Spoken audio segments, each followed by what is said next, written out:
We're up here investigating a Bigfoot sighting that just happened a few days ago. And so whenever you see a cave that you can get to, it's fun to look around for any type of evidence.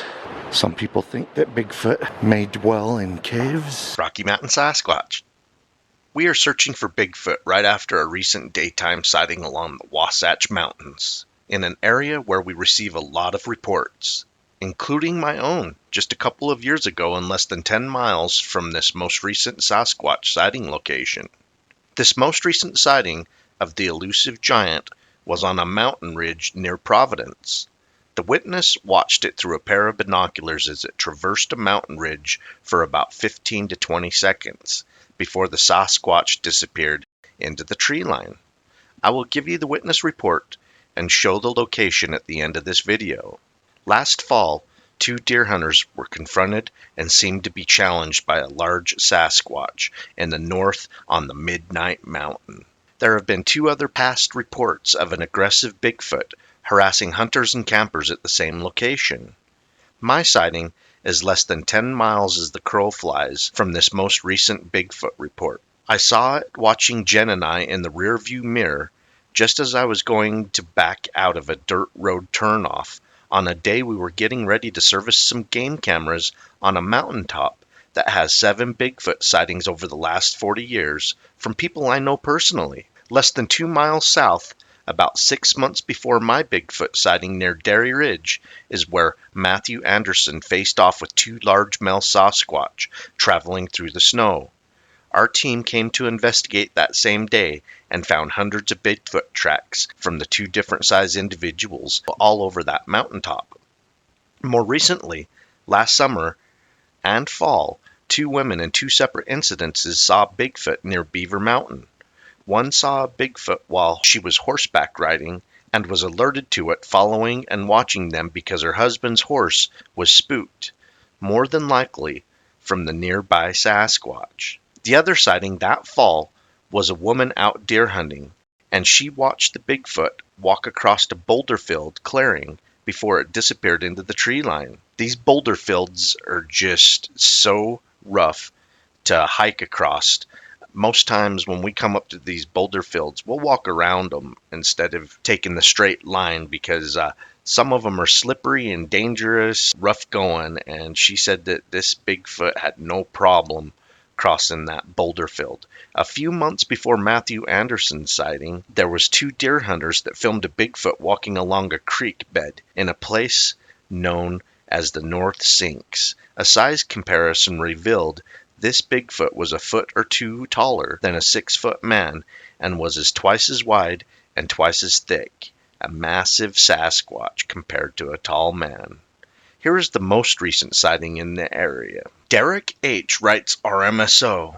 Here is what happened.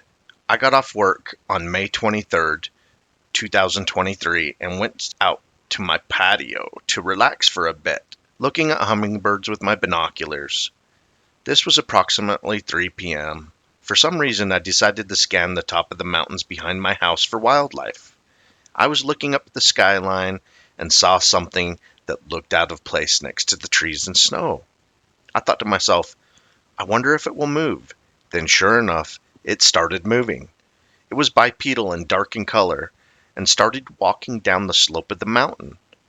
It looked tall next to the trees it passed, but it was too far away to guess height or weight.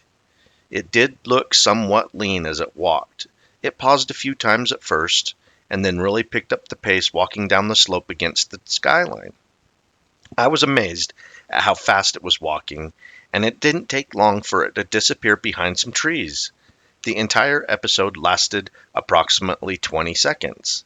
I continued to scan with my binoculars but couldn't see it again. I estimate the distance from my house to top of that mountain to be about 1.5 miles as the crows fly. I kept asking myself, what else could it be? Unless that was an NBA basketball player wearing dark clothing and walking up in the mountain on a hot day. Then what I saw is what I believe to be Bigfoot. It was a surreal experience, and I still can't believe I saw my first Bigfoot. I will never forget it. Thank you for letting me report this to you. I've only told my family members and yourself and would prefer to remain anonymous. Hey, Derek, that is fine. Most witnesses want to remain anonymous. I don't blame them. The ridicule and just people don't understand it unless they have saw it themselves. And so we keep anyone that wants to remain anonymous. We honor that. We really appreciate you sending us this Bigfoot sighting. I have been up into those mountains near where your sighting was twice since you have had your sighting, and it's just an amazing place with forest, alpine forest on one side, high desert on another side.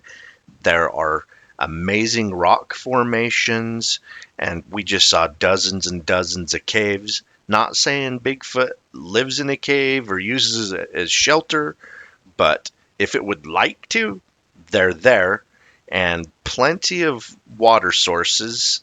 Great place, close to a lot of different sightings. I only went over just a small percentage of the sightings in the area, just the most recent ones close to yours.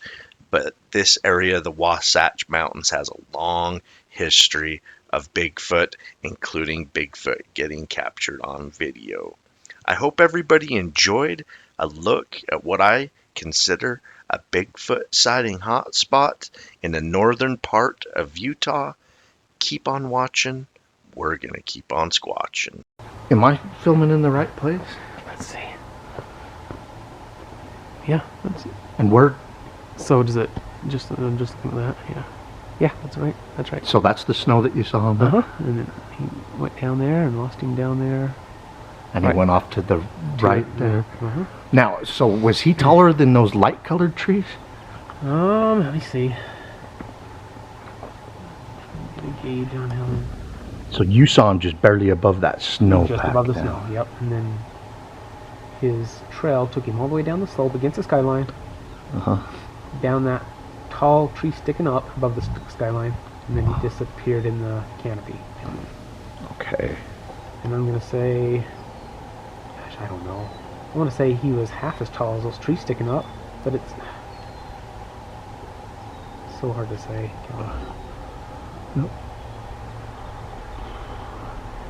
I don't want to tell you and be wrong, but he was probably tall as half the size as those trees. Was he in this clearing at all? Okay, there's the snow. Yep. So he ran that way? Right down the skyline. And then right in there is where he lost him right there. Lost him into those. That canopy, that shorter tree canopy. Okay. Yep. Yep.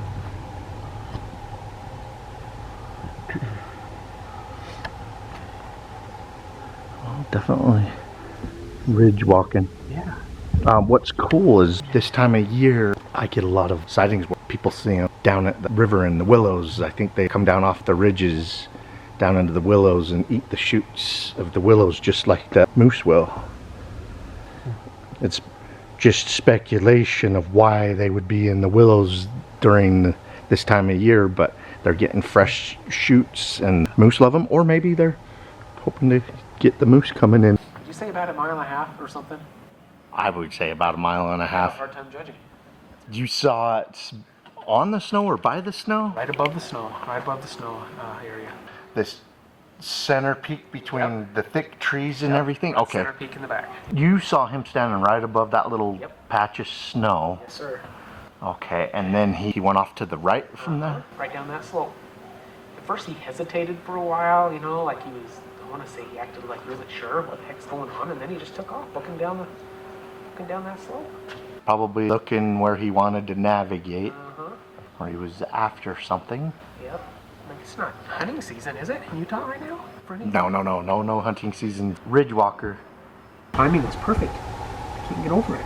And you gotta wonder if there's one, isn't there usually more than one? In my experience, when we find tracks, if we can spend some time looking around, we can usually find at least one more set, sometimes more. I think they travel and hang out in groups of 2 or more. My stereotype when I first started doing this is just a one lone creature all the time. Right. And then I once we started finding places with tracks, I started going, oh wow, I got to throw away that stereotype. I know some good areas we go into. Sometimes we know we're gonna find some activity because we're getting our gear on down at the dirt roads or whatever. In the car, you'll hear a good old wood knock up in the forest, and they'll put a family sentry at where people will most likely come up into their canyons where they're at, and the one wood crack, I think, is to let the rest of them know that they're coming. And then a lot of times where you hear that, you'll sometimes hear you being paralleled, or every once in a while you'll hear a wood knock or two or a whoop, and I think that's to let the clan know where you're going. And makes sense, huh? You'll find a spot where that stuff happens a lot and you take it for granted, and then I think they move on to a new location. Yeah, he just booked it down that slope in no time flat. Disappeared in those trees on the bottom there. The lighter green ones, where there's a whole bunch of them, like a at the bottom of that slope as you go down there.